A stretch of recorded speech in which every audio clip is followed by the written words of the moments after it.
తమిళనాడు ఎన్నికల్లో ఉచిత హామీలు ఏ రేంజ్‌లో ఉన్నాయంటే చెప్పడం కష్టంగా మారుతుంది.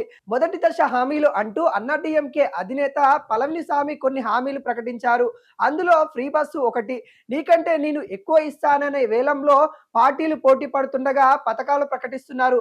డీఎంకే అమలు చేస్తున్న పథకాలను కాపీ కొడుతూనే వాటికి మరిన్ని అదనపు హంగులు జోడించి అన్నాడీఎంకే రిలీజ్ చేసిన ఈ మేనిఫెస్టో టీజర్ మాత్రమే.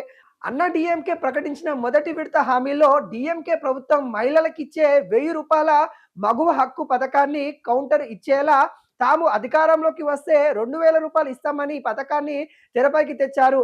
అంటే దీనికి తోడుగా 5,00,000 మంది మహిళలకు టూ వీలర్లు పంపిణీ, ఉపాధి హామీ పని దినాలు పెంచే వంటి హామీలతో ఓటర్ల మీద వరాల వర్షాలు కురిపిస్తున్నారు. స్టాలిన్ ప్రభుత్వం మహిళలకి ఫ్రీ బస్ పేరుతో మహిళా ఓట్ బ్యాంకును గంపగుత్తుగా కొల్లగొట్టగా ఇప్పుడు పురుషులను కూడా బుజ్జగించడానికి పళనిస్వామి బస్సు డోర్లు బార్లా తెరిచారు.